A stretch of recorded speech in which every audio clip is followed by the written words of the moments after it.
really doing it. We're talking really about doing cats 1 year later. We're fucking talking about cats 1 year later, and I think we're in the podcast now. Normally, like, we count in or whatever, but if you're recording, I think we're in the podcast I now. am recording, yeah. Because listen, if there was ever an introduction to a Cats episode of Beating a Dead Horse, my friend, it was definitely that. Well, I am your host, Skimble Tonks McKinda. And I am your host, Chumba Squat Keller.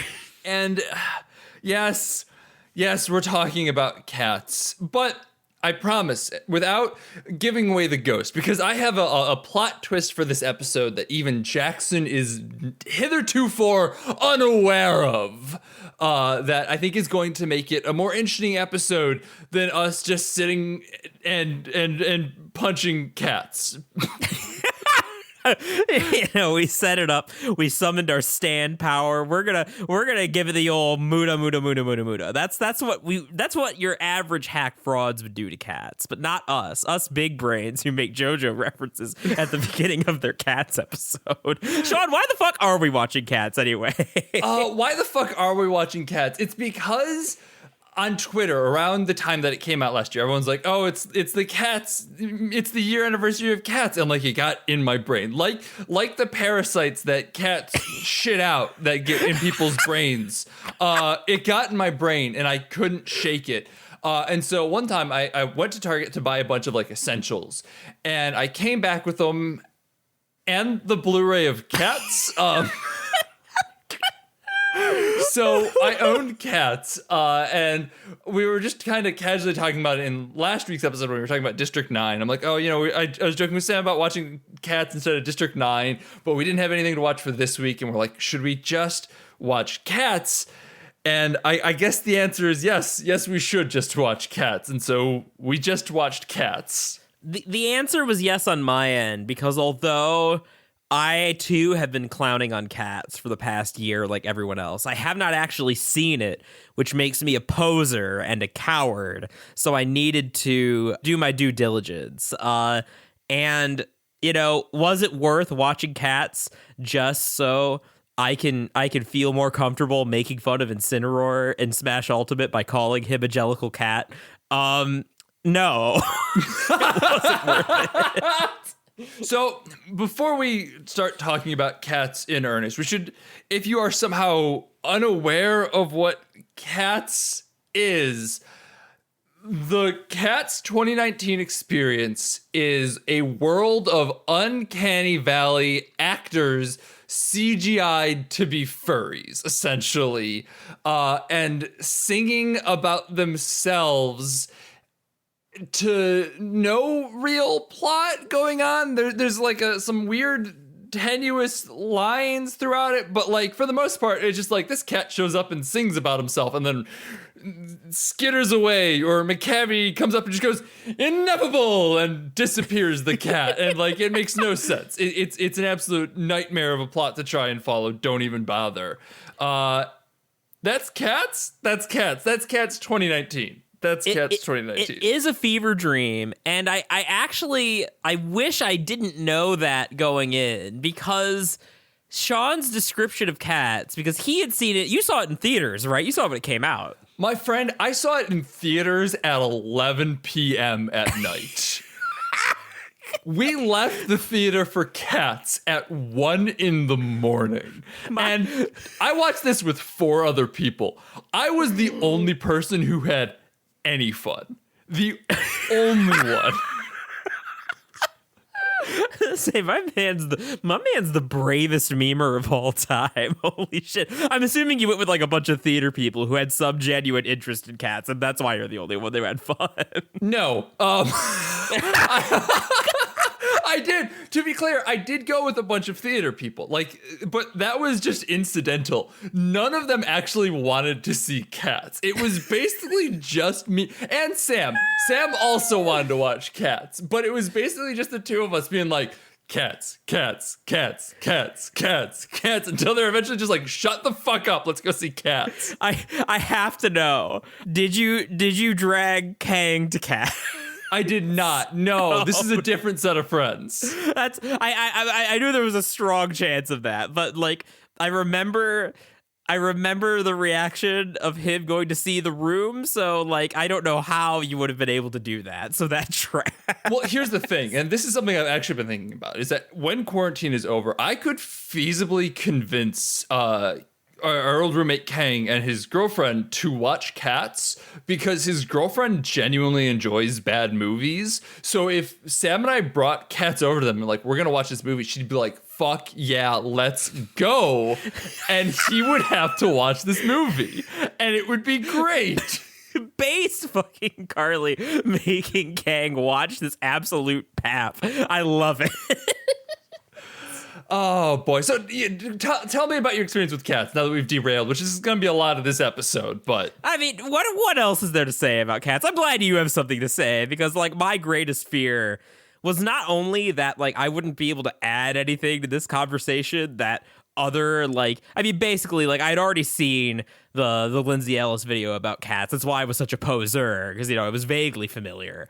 But not only can I not say anything about it that she didn't say a thousand times smarter, but I can't even say anything about it that you didn't say to me in like a private conversation because like I'm haunted. I like had war flashbacks of that text you sent me walking out of the theater of Cats a year ago, or like I might have been a text. It might have been like a conversation, but like I remember specifically. It might have been on the podcast. Honestly, it might have been on like Horsey's 2020 or 2019. Like, I remember I specifically asked you, I'm like, how was Cats? Was it good memes? And you just kind of paused. And you were like, Cats was good memes. It was funny for about an hour. It is indeed CGI nightmare homunculi, like rubbing up against each other and like licking their assholes. That is the movie. There is no plot other than cats introducing themselves for 2 hours. And this sounds like it should be really funny, and it is for a while. But against all odds, it somehow in the back half becomes very, very boring. And my God, that's the most accurate description of a film I've ever heard. That's the last word on Cats, as far as I'm concerned. You solved it in that first conversation. Yeah, I would recommend if you're like die hard, I want to watch bad movies, turn off the podcast now. Like you've heard enough of it to I probably sell you on going to watch it. Yes, I agree with this. Don't listen to the rest of it because we're going to explore Cats in a very in-depth way. Oh, fuck, this movie needs a different title because I just said we're going to explore Cats in depth. And it sounds like somebody should be knocking on my door to take me away now. Just say in Minecraft, you'll be fine. So the point I'm making here is that if that sounds like something that you want to experience, I recommend experiencing it as blind as humanly possible.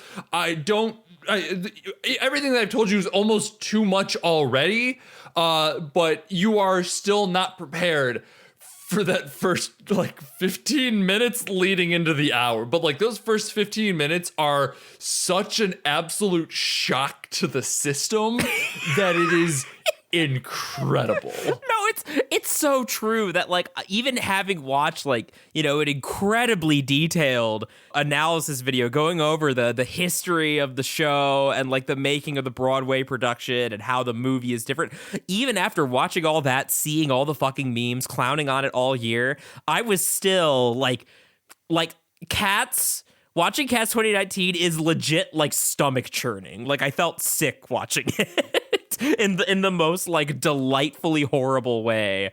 Yeah, no, I completely agree. If you are at all like a brave memer, I think that if you have been clowning on it like I have, and you haven't seen it, I think you should. I think that you should, if only to pay for your poser crimes like I did. And I also recommend, if you can, don't watch it alone. I watched it alone by myself in the dark, and my God, did that become like, I'm sure that like if you're in a big rowdy room with like alcohol and friends, and, you know, or both or whatever, the experience remains fun longer. But like, I was so checked out by the time we got to the ending, and man, oh man, this movie felt so long. It felt like 4 Seven Samurai in a row. Yeah, there's a point where you're gonna get bored, and if you do, there is no shame in turning it off. There is really nothing for you afterwards, except for Skimbleshanks. So when you get bored, skip to Skimbleshanks, because that is unironically a great part of the movie. Like, it is genuinely fun, well done, well acted, well shot. I swear to God, somebody took the camera away from Timothy Hooper and like was like, no, Tom, stop touching the camera. I'm gonna direct right now, and made it good and fun and interesting. And the song's just a bop. And then skip to the denouement, and then you're good. But like, watch until you're bored, then skip around for a bit, and you'll have a great time. Or if you can stomach the whole thing with friends, also recommended. You've probably seen worse, honestly.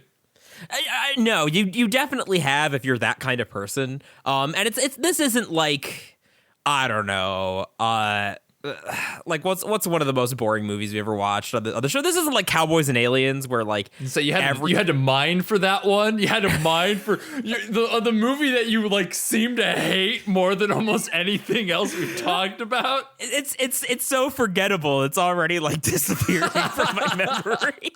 But this isn't like Cowboys and Aliens level boring, right? Like, that first hour genuinely is pretty funny, and not for any of the reasons the movie wants it to be. So it's definitely worth your time in that regard. I otherwise completely agree. Not only is the Skimbleshanks song the only legitimately good part of the movie, it's an incredible self-own on the movie's part that like, it brings into clear contrast exactly why Tom Hooper is such a terrible fucking director who for some reason keeps getting Oscars. Maybe he's done now after Cats. I kind of hope so. Because I've gotten tricked into seeing 3 of his movies now. And when I was in high school, I did like The King's Speech. I thought that was a charming little movie. I thought it was fine. You know, I liked it. I don't know if I'd ever have any reason to go back to it. But Les Mis is bad. I was positive. Sam was on a musical kick, and she made me watch Les Mis. And I'm like, I was not a musical person to begin with, but like Les Mis, I'm like, this is one of the worst experiences of my life. This is boring and shitty, and oh man, it's bad. It's bad. Oh. It's really bad. It's exhausting. Both of these movies are exhausting. Like, there's something about a movie, like, maybe you can make this work if you have like visuals, but I feel like an opera that's all singing in movie form is like 1,000 times more exhausting than like seeing an opera on the stage. Because I am a theater kid. I'm not like the biggest theater kid, but like, my uncle was a big theater guy. He took us to see some Andrew Lloyd Webber plays in the fucking Detroit theater near where I grew up. I was in musicals. I enjoy musicals. I think there's a real underappreciated art to live performances that you should give a chance and go enjoy a night at the theater as soon as you know you're not going to get killed by a deadly disease for doing so. And the nicest thing I can say about Cats 2019 is similar to what I would say about the Netflix Death Note, is that if somebody in a post-COVID world, after I've been vaccinated, was like, hey, I've got a free ticket to see Cats on Broadway, how about it? I would absolutely say yes, because I could see the appeal, especially in that Skimbleshanks number. Like, this didn't have to be, well, with the character designs, it was destined to be a train wreck. But like, in concept, this didn't have to be a train wreck. And like, just something that's like utter like fanciful nonsense, like playing out on stage with like these weird costumes and these like eclectic songs. Yeah, I'm totally down to clown with that. You know, I'm a big plot and theme guy, but that doesn't mean I can't appreciate other forms of art for what they are. But Cats 2019, you know, it's certainly not a night at the theater. So this is your final warning to get the fuck out if you want to watch this movie, because I'm going to start talking about my experience with it, which is wildly different the second time, because this is my second time watching Cats 2019, and it's very different. When you watch it the first time, as Jackson says, you start off just fucking hyped out of your mind, like, this is wild, this is great, this is a blast, and then you get really bored about halfway through. Once you're desensitized to cats, it's like however long that takes, that's when it becomes boring. Yeah. I would say, arguably, about the time that old Doot shows up is about when it gets boring. Because the Gus number is rather slow and just kind of hard to watch and listen to. And that's about when you get Grisabella singing like the beginnings of Memories for a bit. I know these cats' names, Jackson. I know these cats' names. I'm just realizing this. Like, normally I'm sitting here like, oh man, that fucking character. And I'm just like, Grisabella, Gus, Mistopheles, Gimbleshanks. To be fair, they are very memorable names. But they're not, though, at the same time. They're just fucking nonsense. Like, somebody just smacked their keyboard to see what it auto-corrected to. That's what happened. That shouldn't be memorable.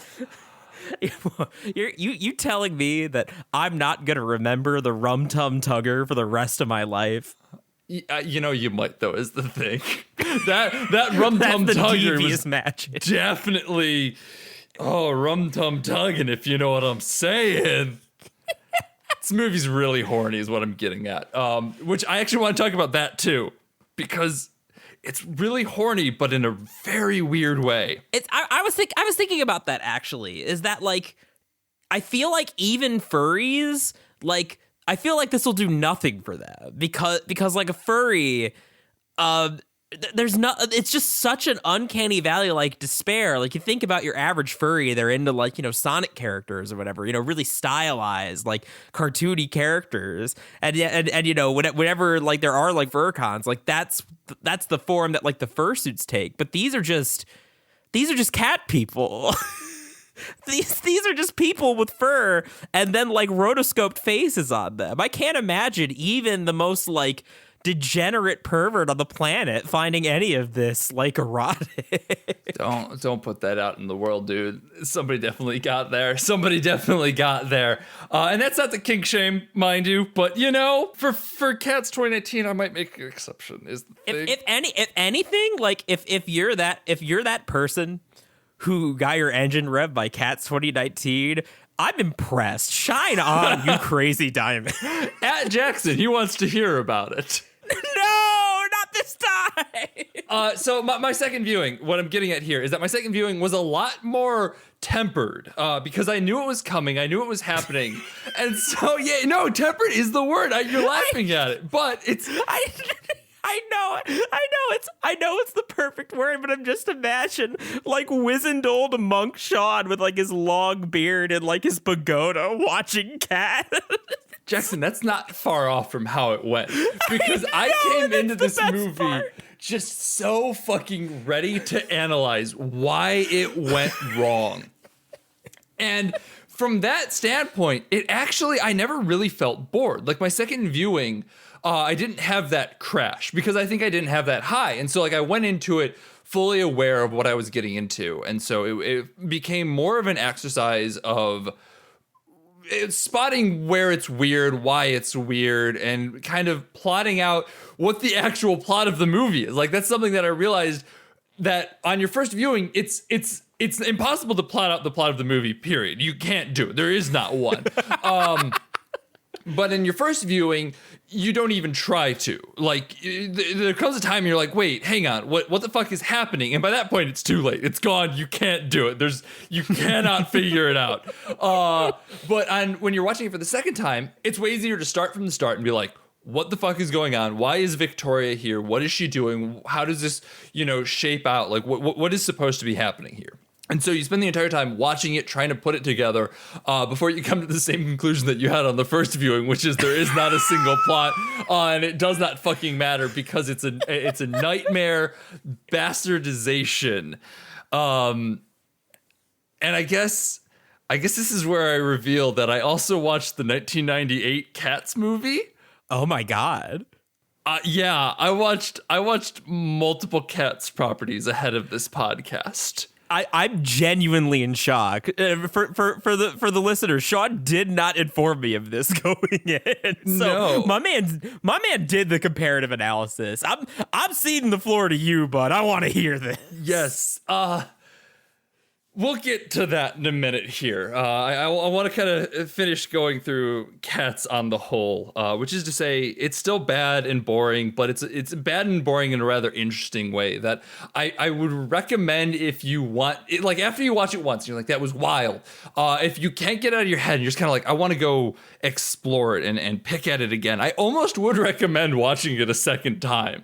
And The Madman. I love it. I think that might be the spiciest take we've ever had on the show, and we're Spider-Man 3 defenders. Jackson, in a year, I'm willing to bet that you're going to be like, I kind of want to watch Cats again, is the thing. Oh no, God, you're right. Like, and now we have audio proof that I was dogging on this idea, and like, you know, there's a not zero chance that's going to happen. Kill me. Because it, like The Room, like it's a bad movie. You're like, I want to experience that again. I want to, I want to do it again. And then like a year will go by, and you'll start to realize like, I do want to watch Cats again. I want to see it again, but like I want to pick it apart a little bit, and you'll start to do that. And after we finished Cats, I watched it on Sunday just because I'm like, oh, I'll just get ahead of schedule for the podcast. We wrapped it up, and I'm like, fuck, I want to watch the stage play. I want to watch the 1998 stage play version of this. I want to compare it. So then I watched the 1998 stage play version of Cats, and I ended that and went, fuck, I would go see this in a theater. I want to see this. Jackson, I think I get Cats. I think I get why people like Cats.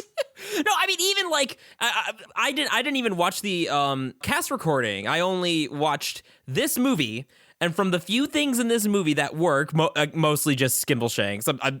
I'm being charitable and saying the few things. It might literally just be the one thing, and that's Skimbleshanks. But just between that and like Lindsay Ellis's description of like the conception of the original show, like I'm like, yeah, you know, oh, this is just about the delights of the theater and like this weird intersection of like childhood whimsy and like depraved like adulthood. Like, yeah, I mean, Cats, the Broadway stage show sounds fucking rad. I'm not gonna lie. Yeah, so I think I just like Cats now is the thing, and that's a wild sentence to utter. And I'm kind of ashamed of it, but I think I just like Cats now, and I don't know what to do with myself at the end of this whole saga. This is a saga because I've got a few friends. I know a few people who I would, you know, maybe guess that they're Cat stans. But at the beginning of this show, at the beginning of when we did the podcast, I would not have pegged you for one. But what's funny is that now this makes complete sense to me. So we've been broadcasting our decline for like, you know, almost the past 4 years now. So.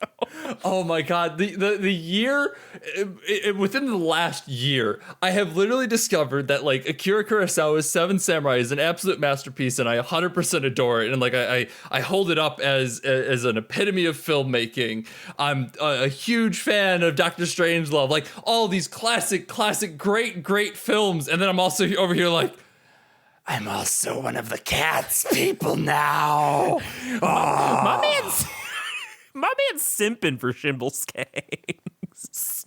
Okay, so let's talk about Cats, shall we? Let's dive into this nightmare of Cats, and I guess let's put a spoiler tag here. I in general, I wouldn't worry too much about spoilers. At this point, you know whether you care or not about spoilers, and if you don't, there's nothing really to spoil. Is the thing. Anyone who would benefit from having a spoiler tag should have left already when we told them to. Yeah. So. Yeah. So this is more so just so I can say, if you're enjoying the podcast, leave us a review on iTunes. Tell people about it. It's the only way we grow. Follow us on Twitter at BADH_cast. And next week, we're going to be fucking talking about warm bodies. another movie plucked from Sean's subconscious. So, I mean, I think this month, aside from District 9, I guess we'll see how the last week shakes out. But I feel like if anyone ever wanted to like psychoanalyze Sean, this is it. Like, these are his off the cuff suggestions. So please leave me alone. No, okay, to be clear.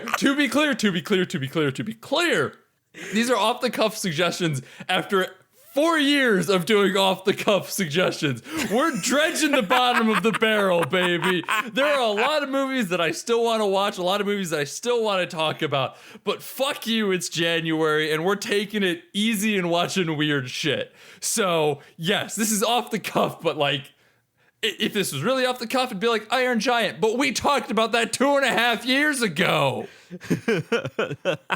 What the fuck is left if not warm bodies? Oh God. I mean, hey, look, I can meme on you all I want. I didn't say no.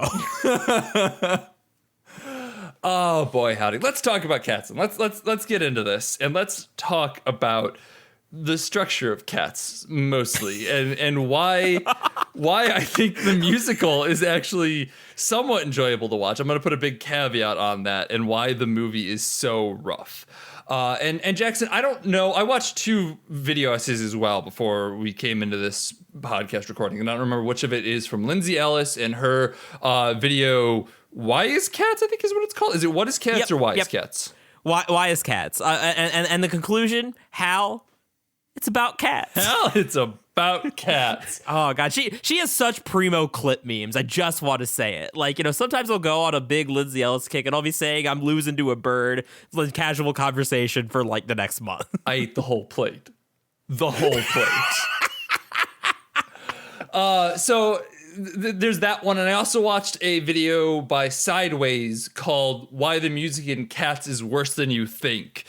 So I'm going to be citing from them as well as my own experiences because yes, I have watched Cats, both of them, one of them twice.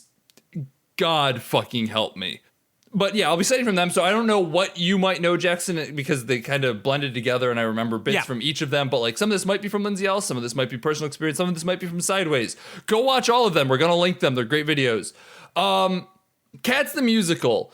Cats the Musical makes way more sense because the main character in Cats the Musical is not Victoria, the main character in Cats 2019. In fact, there's arguably not really a main character in Cats the Musical, but there is a narrator cat who goes by the name Munkustrop, which I don't think Munkustrop is even named in Cats 2019, but you see him in there. Like, you're just like, oh, it's that cat.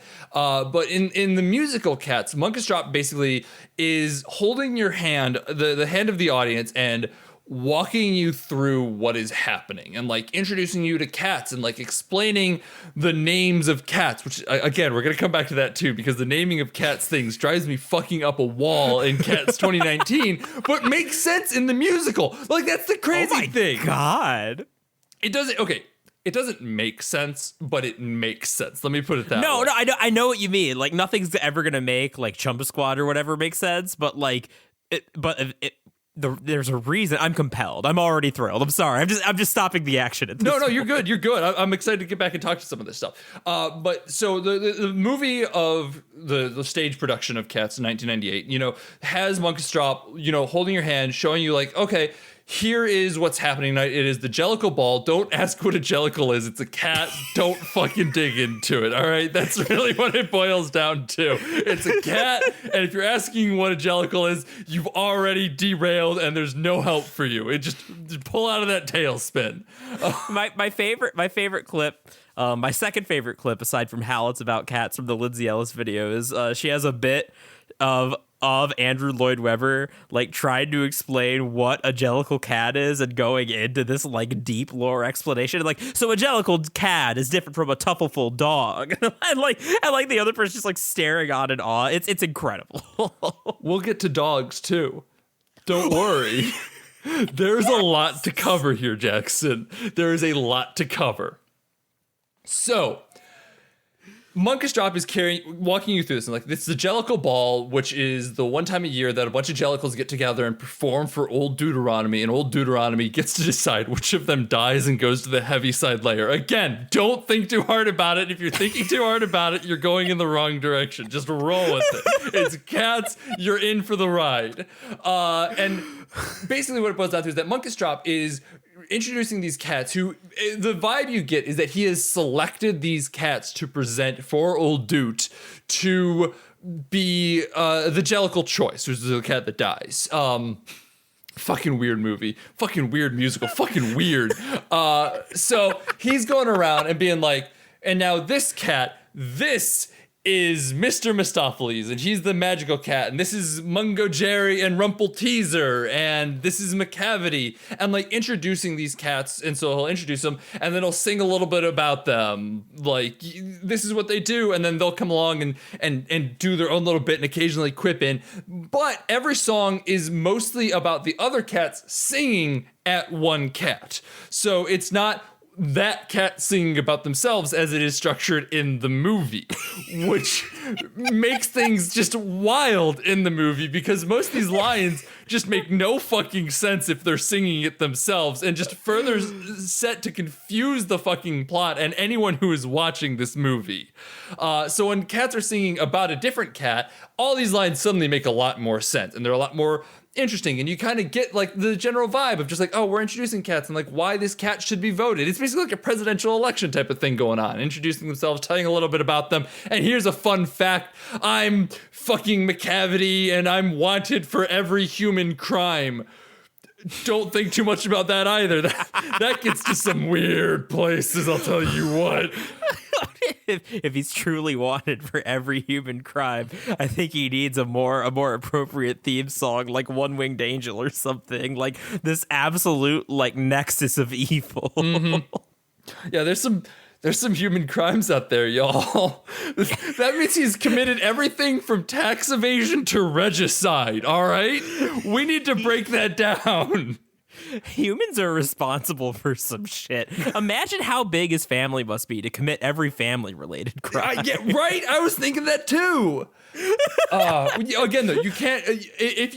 The problem with cats is that if you zone in on any one line or any one beat, you miss the forest for the trees in just about the most literal way. Like, you are missing it is not a show about nuance. It is a broad picture show of just come hang out and watch this weird thing happen and have a grand old time as, you know, fucking Skimbleshanks, he's the cat of the railway. He's the railway cat. And it's great. That's all it is. Don't think too hard about it. Denny, don't worry about that. Seriously, don't worry about it.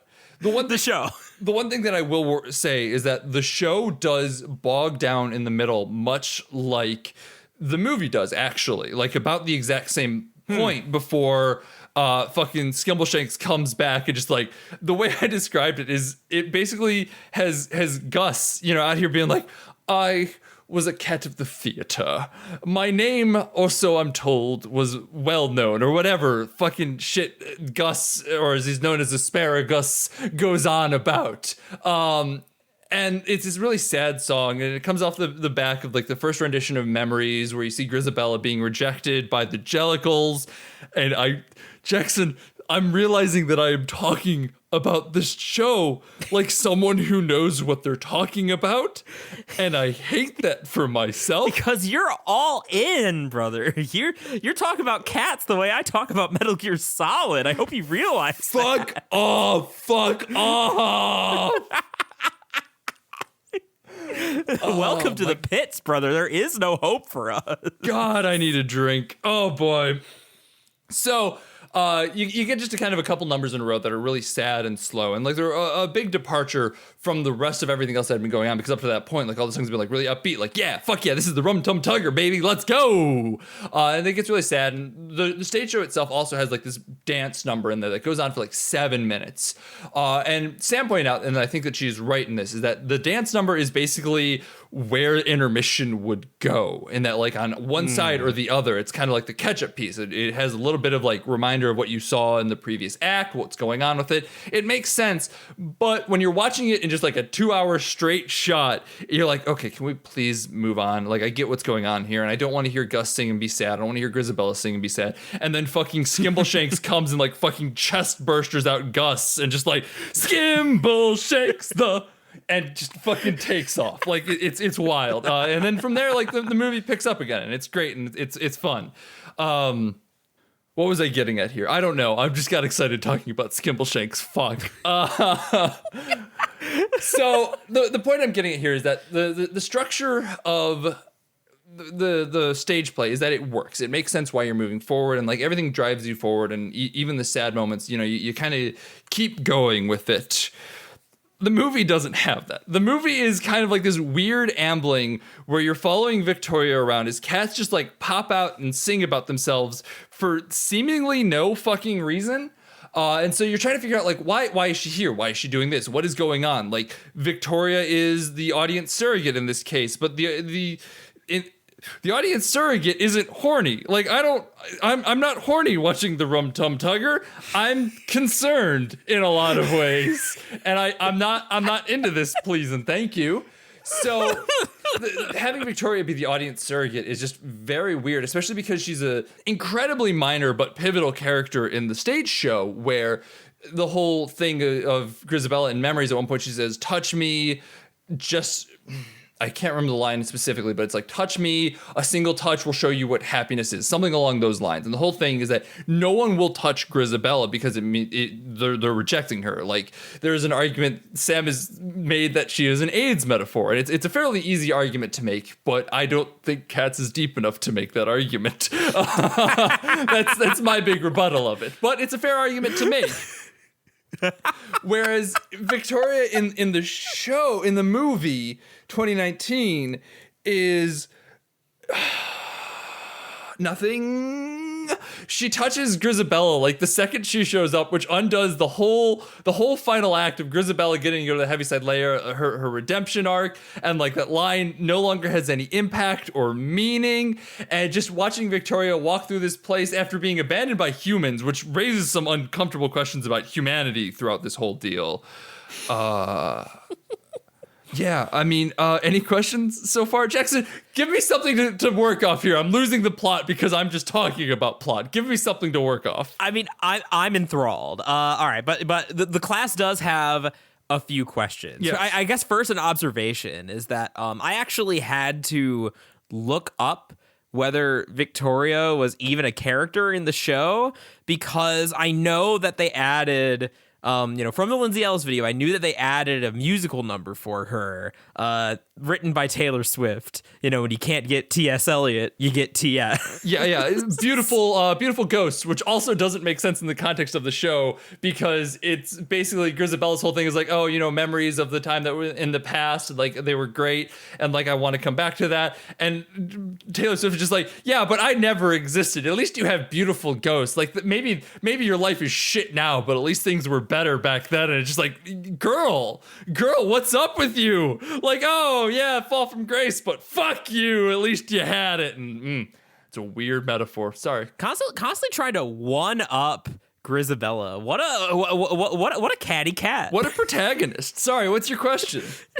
I guess to finish my observation is that like I actually like the way that Victoria is incorporated in this movie was so jarring to me that like even though I hadn't seen the stage show and only knew a little bit about it, like I was convinced that in addition to making up the song, they made up her entire part. But nope, that's not true apparently. Well, mostly. Because Victoria is definitely in the stage show. I don't know that they ever really name dropped Victoria in the stage show. That's how minor of a role she has. She's very clear because she's the only cat that is pure white. It's a allegory, for the purity of human spirit and the one who touches Grisabella to bring her back into the fold of the Jellicle cats. And but outside of that, yeah, no, she is pretty much not a whole big deal in the show. Incredible. So I guess my question at this point then is it what is up with McCavity? Why does he look like Mr. X in Resident Evil 2 more than a cat?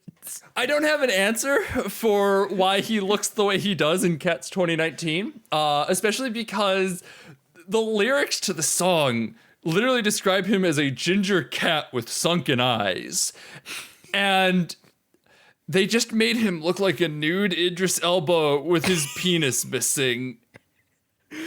And that's bad? Like, McCavity already looked not like a cat when he was doing the whole like neighborhood watch get up thing.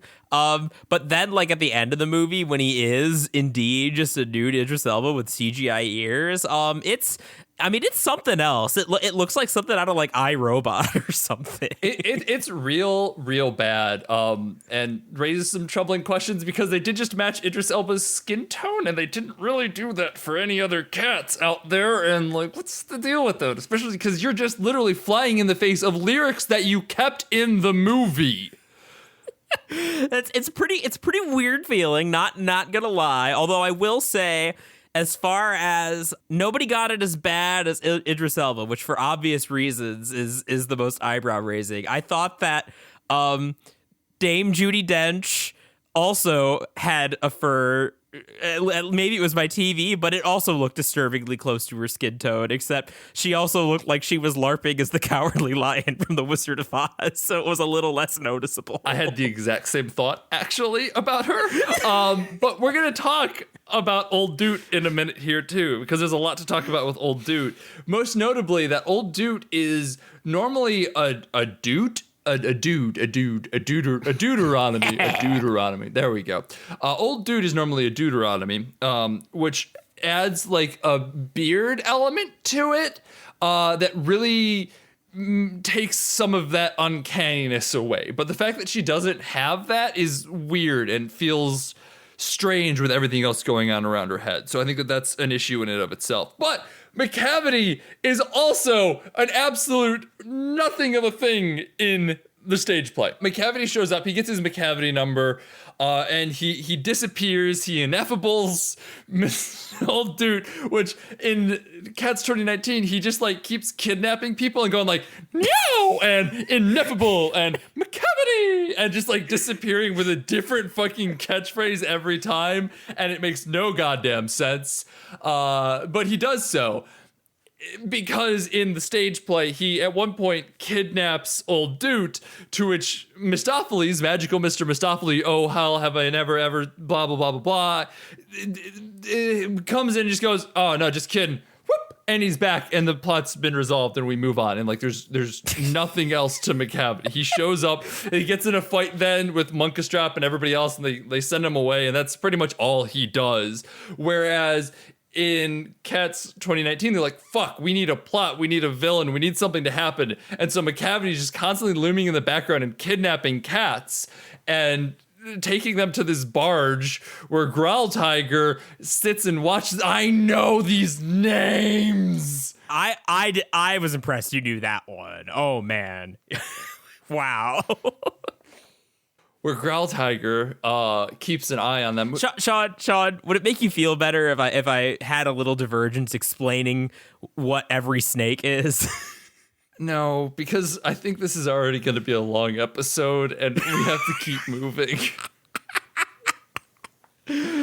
So McCavity takes a bunch of people and he disappears them. And the best part about that is that he takes Rebel Wilson and James Corden, who are the least funny people in this movie and perhaps in life. I really do not like either of them as actors.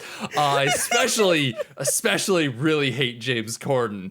But in this movie, especially, neither of them are particularly funny in any way, shape, or form. At one point, in fact, fucking Rebel Wilson is just like, I can dance like him. And then this dismembered out of nowhere voice and goes, show me. And she does like this weird little dance thing. And I'm like, what the fuck was this? What was this cutaway? Why did this happen? What was that? That voice came from nowhere. There's no one else on screen. It's just this like, show me thing. It was Tom Hooper saying it into the camera. He wanted Rebel Wilson to have her Oscar moment. So yeah, McCavity is basically like a complete nothing of a character in the stage show. Like he just exists to, get another number for himself. Like, you kind of want some sort of antagonist so that Magical Mr. Mistopheles can save the day and we move forward. Whereas they have like this whole weird subplot that basically just serves to ferry all these A-list celebrities away from the stage so that they don't have to be on set dressed like cats for much longer. Yeah, it doesn't make a whole lot of sense, does it? Well, I'm glad we cleared that one up. I'm very curious if you still if the class can field more questions. You mentioned dogs that are actually quite important to this story. Yes.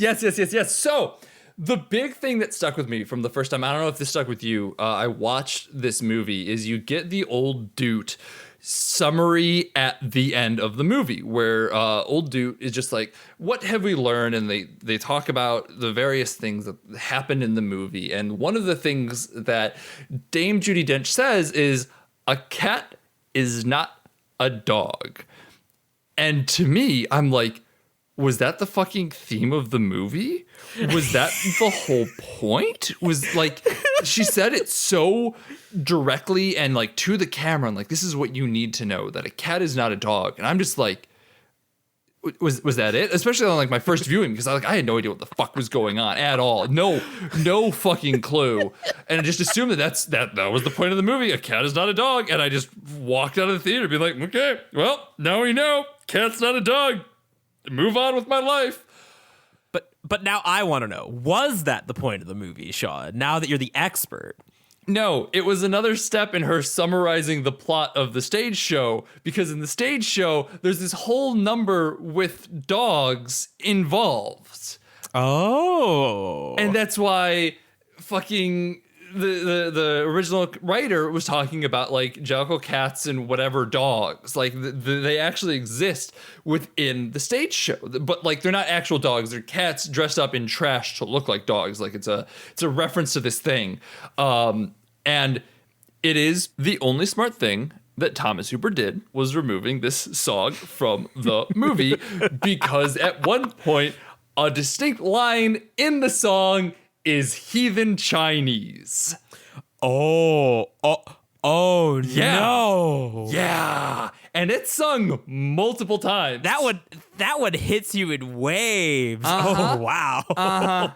Because I think given the subject matter, I can guess the context. Ugh. Well, they're referring to dogs. Yeah. It's bad. And it gets removed.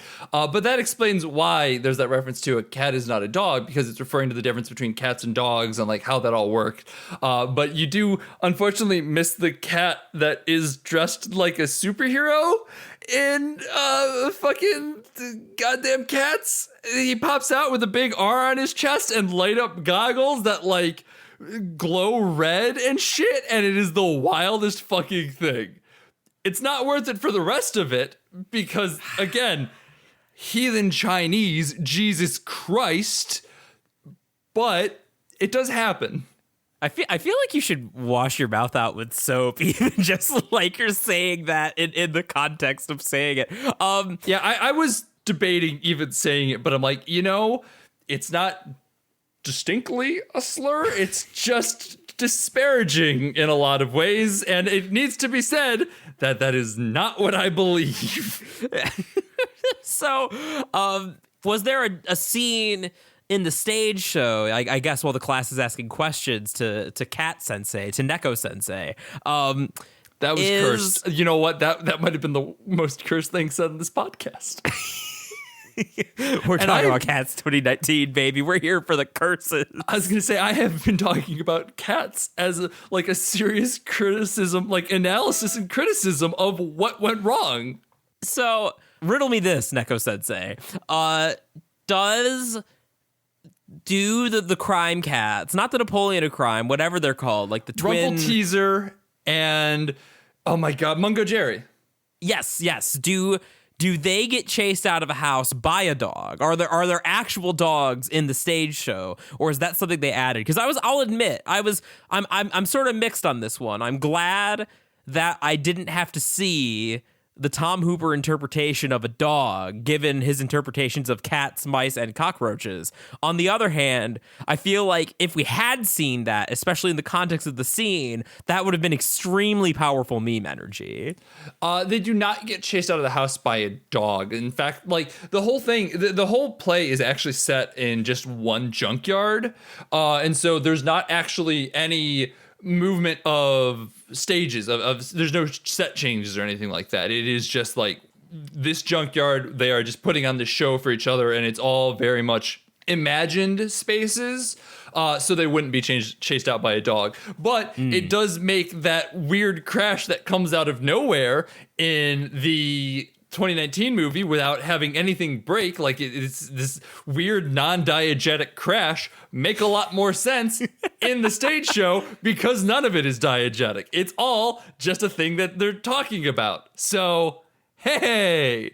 Which, for what it's worth, just a quick explanation of what diegesis is, because this is a term that I'm sure a lot of people don't know. I forget what the word for it is all the fucking time. Diegesis, if something is diegetic, it means it is happening within the context of the movie. So, like, a diegetic song would be like if people are at a wedding and all singing the song as it's playing. Like, that's a diegetic song. But the opening of Shrek, where All-Star is playing and Shrek is unaware that All-Star is playing for everyone else, is non-diegetic. I don't know why I chose Shrek. I actually do. It's because I was watching more Sideways videos. But there's your explanation of what diegesis is. It's really useful if you want to talk about film, because diegetic and non-diegetic is an interesting thing to talk about. Well said, well explained. And for the listeners, that's a nice feather in your cap. That's a nice $5 word you could whip out at your next debate about Cats 2019. So if nothing else, if you have learned nothing else, you've learned about diegesis, which is, it's worth it. You know, I feel like that's worth it, listening to me go on a tear for 40 minutes about cats, you know. Look, they've also learned that a cat is indeed not a dog, and they didn't even have to watch Cats to do it. That is correct. I want to talk about how horny this movie is for a second, if you're okay with that. Oh, please do go on. Because here's the thing. Cats, the stage show, is very horny, but it's just horny. Like, it's just like, yeah, we fucking, they fucking, he, she, we, they, I fucking, let's goddamn fuck, baby. It's horny as shit. It's really sexual and suggestive and all that good shit, but it is just horny. Cats 2019 is aggressively heterosexually horny. Like, it is, I was thinking about this watching it a second time.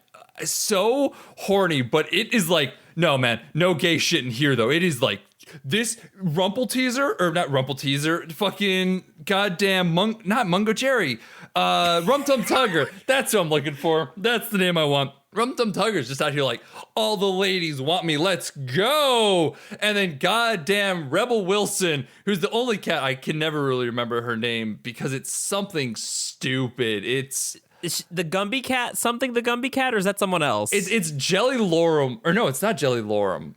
It's Jenny Any Dots. It is the Gumby cat. She's the Gumby cat, but I can never remember her name because it's Jenny Any Dots, and that's fucking stupid. And listen, if I'm saying that Jenny Any Dots is the line of stupid when I'm out here like busting out, oh yeah, Rumple teaser, Mungo Jerry, let's fucking roll, it's stupid. I don't like Jenny Any Dots. I don't much care for that number in general. I have opinions. God damn it. Sorry, I'm just having moments here. At one point, she makes a comment at Jason Derulo, who is the Rum Tum Tugger in Cats 2019, who's like all up in falsetto and like singing and like, yeah, let's go. And she's like, oh, he must have been like castrated or something, right? Like, no straight man, no man is going to be singing like that. And I'm just like, Tom, why? Like, just let him be, yo. You know, let him sing. It's cats. It's cats. Yeah, like why you have to like quantify this, especially because like there is kind of like a thing between Rum Tum I keep wanting to call him Rum Tum Tigger or Rum Tum Tiger. The wonderful thing about Jellicles is I'm the only one. God, if only he was the only one, we wouldn't have this whole fucking thing. The thing about Rum Tum Tugger and Mr. Mistopheles is that there's kind of like an undercurrent throughout the movie of like, how you doing? We fucking? yeah, baby, we fucking. And here they're just like, no, I am Mr. Mistopheles and I am attracted to Victoria. Victoria, you are the sexy new cat, I guess. I want you. No homo. No. Everyone bad. simps for Victoria, and it's so fucking annoying. Yeah, I mean, it is. Everyone loves Victoria for whatever fucking reason. They all want to fuck her, except for the Rum Tum Tugger, who's just like, I want to fuck everybody but nobody, because that's the point of his song. He's an indecisive cat. I hate this. I hate this so much. I'm enthralled. I'm thrilled, and I'm sure the listeners are too. There's a dark side of myself being revealed in this episode, and I don't know how I feel about it. I'll open back up the questions. Anything more? Anything else? I guess as a comment, before we move on to questions, I think that a lot of the hetero washing, I guess, that was mentioned a little bit in the Lindsay Ellis video. I guess because it was like cats, and I guess I just kind of assumed that it wasn't too concerned about not being like no homo or whatever, right? But you know, then I watched this, and I think even if I hadn't listened to that video or watched that video, I think seeing how blatantly, like, it's one of the things that makes Victoria feel like she's a fake character that wasn't in the original show, is that like scenes will grind to a halt for someone to like simp, and it's real weird. And yeah, if it's just some more if it's some gay erasure, we're not about that. We don't stan a king. He's not a king. Fucking Tom Hooper. God damn it. The most boring filmmaker ever. How do you make Les Mis boring? Like, those are some like thunderous, like epic sweeping songs. Like, how do you make it, you know, 2 hours, 3 hours of close-ups of Russell Crowe going The weirdest part about Les Mis is that I've had the "How do you do? My name's Chevron" stuck in my head for like a week now, and I don't know a single other line from that musical. Like, I just have that like fucking one snippet from Les Mis stuck in my head, and Bane's excited when I sing it. I don't know why. He's just like, "Yeah, that mean we're playing? Yeah, let's go." And it's very weird.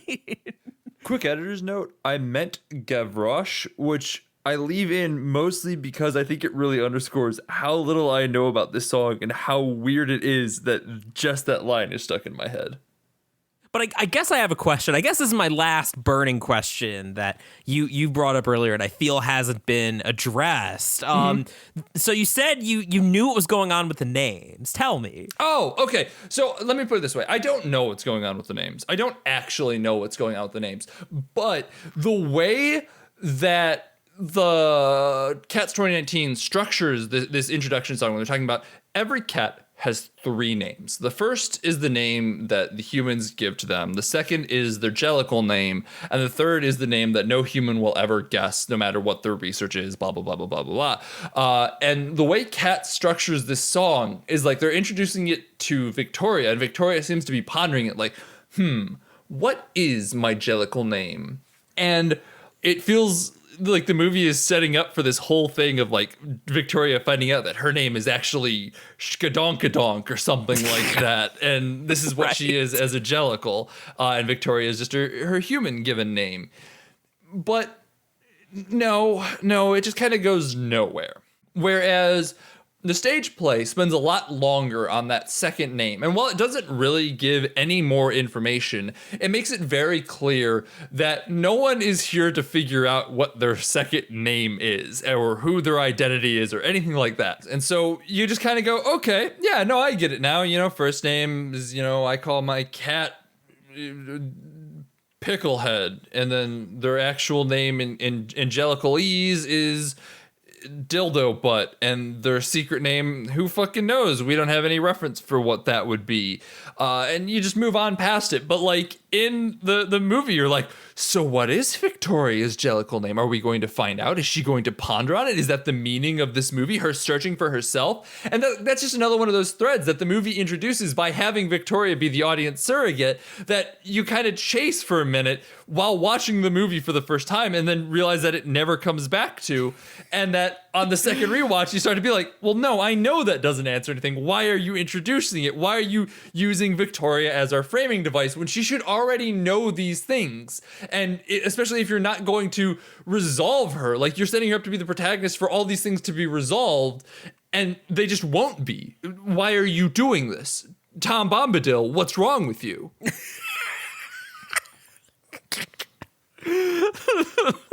So hopefully that answered your question a little bit. It did. And you know what? Like this is the sort of thing. Like in like a playful stage show, this idea of like, a cat's got 3 names. It's got you got your dumb human name, you have your delightful jellicle name, and the true name that like no one can ever know, and then nobody ever says that because the humans can't know because we're the humans in the audience. That's playful. That's fun. Especially because the thing that sets it up is literally Munkustrut looking at the audience and being like, oh, is there a man out there who does not know what a jellicle cat is, and then segues into it. The play is very much fourth wall breaking, addressing the audience throughout, and the only time that the movie does that is basically when Dame Judi Dench is going through her "a cat is not a dog" speech, and it's just weird. I mean, I guess like most of my burning questions have been answered. Do you have any other threads that you want to chase down? Because otherwise, I want to try and pinpoint what we think the most cursed, wretched moment in the movie is, because I think that'd be fun. I think that's a great closer. I want to rail against Thomas Hooper for a second. Please do. Yes, like we didn't talk about this yet, so go for it. The biggest crime of Cats 2019 is definitely the CGI, and I do not blame the visual artists for that at all. There was a whole lot of behind the scenes happening. Allegedly, I don't know the full story, but like supposedly budgets got cut and people got, kicked and blah, blah, blah, blah, blah. And also it's a weird fucking request from Mr. Tomothy. But the second worst thing is that Thomas Hooper structures every shot like you're watching a musical.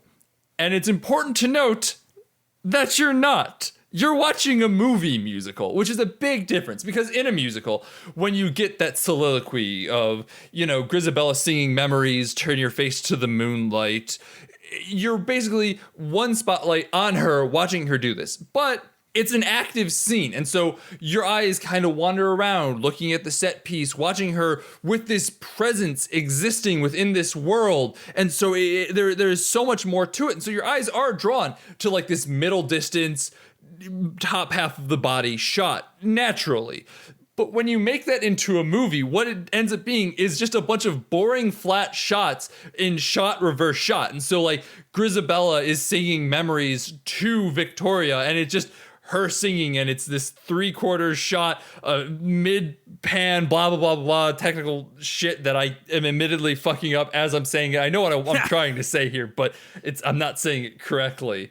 And then it switches over to the exact same shot of Victoria, and then it switches back to Grisabella, and back and forth and back and forth, and it's just flat and boring and uninteresting. And the movie, while it exists somewhere in the magical realism realm, never pushes it far enough. And so even when it's like trying to push the bar, it's kind of like, well, hang on. There's still cats, right? Like this can't actually happen. Like don't push too hard about it. The exception being Skimbleshanks, which we'll talk about in a hot second here. Okay, yeah, good. I'm glad we're going there, because it's like a stark contrast for this issue that even if you're not like versed at all in film language, you will notice it when you get to Skimbleshanks, even if you can't put words to it. Yeah. And I want to cite, even before we get to Skimbleshanks as well, Sideways was talking about that a big problem with this movie is the music, which tends to be weird and bad in a lot of places, and not bad because it's cat, but weird and bad because like the vocalists just like slow down and speed up out of nowhere, and like the recording sessions behind this, like on the special features and everything, is talking about like how they made the orchestra work around the vocalist as opposed to the other way, which is how it usually works. And the singers don't have like click tracks or anything for the most part, and so they're just singing at their own pace and tempo, and like sometimes they'll slow down and speed up, like they'll feel like this is something that I can do and I want to do. And so like there will be a bar and 3/4 where like the tempo drops and then goes back up, and so like there's just these weird pauses and lulls and changes in tempo, and like the whole thing feels weird. And then the fucking cockroaches tap dancing on the cake, if you watch a second time, are out of tempo. They are not lined up with beat at all, which Oh, is God. hilarious. Which leads us to Skimble Shakes, which is the one song that keeps and maintains tempo the entire time. And you can tell because the dude playing Skimble Shakes taps his foot in like the 8/13th rhythm that it's supposed to be. I think it's 8/13. Don't quote me on that. It's something. It's an unusual tempo. I know that it's 1 2 3 1 2 3 1 2 3 4. And I only know that because of Sideways. I'm not that musically inclined. I used to be in band. It's long gone. But Sideways, he's really talented. So, great. Like, this is where you start to see that, like, okay, Skimbleshanks is actually, like, driving again. It's really high energy. It's great. Let's keep going. Let's roll with it. Yeah, fuck yeah. He's the cat of the railway. Fuck yeah, he is. But this is also, again, I mentioned this earlier. I swear to God, somebody just walked up to fucking, to goddamn Timbo over there, slapped him in the head and said, no. I'm handling the camera on this one because suddenly it is so much more active and alive and you get long, fantastical shots and like quick cuts from like, oh, we're outside to we go through a pole and smash cut. We're inside the train car and things are happening. And like you get vertical shots looking down and shots looking up and at angles and at side to side and long shots and close ups. And it's active. The camera is there and it matches the energy of the film, which the camera never does at any other point. It's so crazy because like I noticed this immediately with the Skimbleshanks number because there is like after a whole movie of lots of flat, boring shot, reverse shot. It's not even like in another movie I probably wouldn't even notice this as like an edit or a cut, but like they transition into this more like fanciful train yard world with this rolling like this tracking shot. Like they move to the right and then at a certain point they like seamlessly transition from the auditorium to like the railway and like at that point I literally like snap back to attention after like slumping in my seat. I'm like, oh my God, I'm watching a movie made by someone who had like control over the camera. Like, holy shit. Yeah, I mean, this is, I completely agree with everything here. I just also want to mention that like this is pretty famously a thing that Tom Hooper does to try and win Oscars. So bad in Les Mis too. Sorry, go on. No, I was just about to say it's really, really bad in Les Mis. Like that's what I didn't have like the words when I first saw Les Mis or the language to figure out that like even though on paper Les Mis is a thing that I should enjoy, like big bombastic sweeping musical about like 19th century France and revolutions and whatever, the movie just ends up being so fucking boring because of the way it's shot and the way that it's Hugh edited. Jackman against brick walls nonstop. It's so boring. And like I'll say this is maybe the only willing like bit of credit I'm willing to give Tom Hooper on musicals. Thank God that Cats was a disaster and he will never do one again. And he's been run out of town. But like that one song in Les Mis with Anne Hathaway, like she was on screen for maybe 15 minutes, but she earned herself that Oscar. And if this technique of like the hyper close up to try and emulate the feeling of like being in a scene and like like having a real intimate like feeling of like watching a singer perform, if they had done that one time to make that performance really stand out from the rest of the movie that was shot more like a fucking movie, it could have been really effective. But that's why that's the only good scene in Les Mis. The rest of it is Hugh Jackman on a brick wall and reverse shot to Russell Crowe on a brick wall going. I don't know anything about music, and I love people clowning on Russell Crowe singing in that movie, so I'm gonna keep doing it. It's great. It's very good. The one thing I do want to just kind of wrap up on before we get into the fucking most cursed element of the whole thing, which is an easy answer for me by far, is that even the stage recording of this, it has a more active camera. Like there's things where God. Yeah, somebody is singing and it'll be like in profile as opposed to just straight on and like there's some emotion behind it. But like the fact, I don't think that there was ever a single in profile shot in this entire fucking movie, and it would be like close up profile and interesting in that regard. And so things were happening. There was a lot of panning and the most horrible shot in the entire movie is anything with James Corden. Fuck James Corden.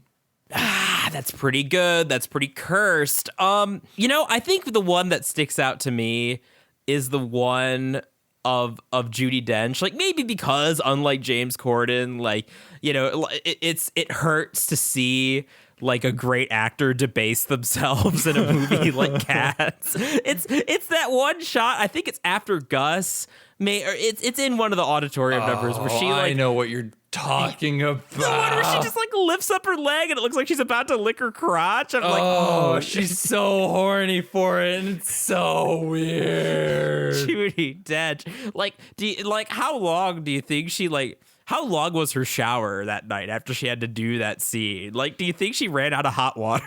I don't think she did it. I think it was all just CG. I think that she didn't know it was happening. I think she just laid there like, yes. And somebody's just like, we're going to do this to her body. And like, ugh. Given the material, that's a very strong possibility. Mm-hmm. Well, do we have anything else left to say about Cats? Sean, I feel thoroughly educated, and I hope the listeners do too. I've been having the time of my fucking life with this. Well, I've been Sean McKinda. I'm deeply, deeply sorry. If you want to follow me, that's at Sean_McKinda on Twitter. I will probably not be tweeting about Cats, rarely, ever. I don't necessarily want to make this my brand. God, please no. Well, Sean, now that you've put it out there, you have no say over this. I've been Jackson Keller. You can find me on Twitter at Jackson J. Keller. I've said this before, and it was a lie because things in my life kept fucking up. But I've got big news coming soon. So you better follow me on that Twitter if you want to hear something exciting. There's going to be something really cool happening. One of these many projects that I keep alluding to is nearing completion. We're getting to the end game. So you're going to want to be there for the fucking announcement. So follow me on Twitter. Definitely go follow Jackson, and also follow the podcast at BADH_cast. We mostly tweet about updates and like announcements of things going on with the podcast and all that good stuff. Not a whole lot happening, but it's a good way to keep up to date with what's going on. We also have kind of had it's in limbo right now at patreon.com/BADHcast. I don't really know what's going on with it. It's paused, so nobody's getting charged for it. I don't know if you can access it. You can fuck around with it and find out. There's a bunch of really great bonus episodes that you should probably go listen to if you can. If not, sorry. We'll probably have to have a conversation about the Patreon at some point because we paused it because we thought I was moving to Japan. And surprise, surprise, like the minute we uploaded that, the borders closed again. So now we don't know what the fuck's going on. It's on hold through at least January. We'll come back and we'll revisit it in February. Thanks to Lords of Highways Use of theme song is Suicide, alternate take off the album High Octane, Low Expectations. They're a wonderful band. You should go check them out wherever you can. Buy their music, stream their music, support them on Bandcamp, whatever you got to do, please support them. Also, thanks to 25 Years Later Site.com. There's a little button of us in the corner that you can click on, but you should absolutely check out all the really talented people doing a bunch of really talented writing over there. Just great people, really smart. Go check them out. Next week, we're going to talk about warm bodies, I guess. I don't fucking know. We talked about Cats for an hour and some 10 minutes. Fuck, nothing matters. Fuck you, it's January. Fever Dream January. I'm here for it. Bye.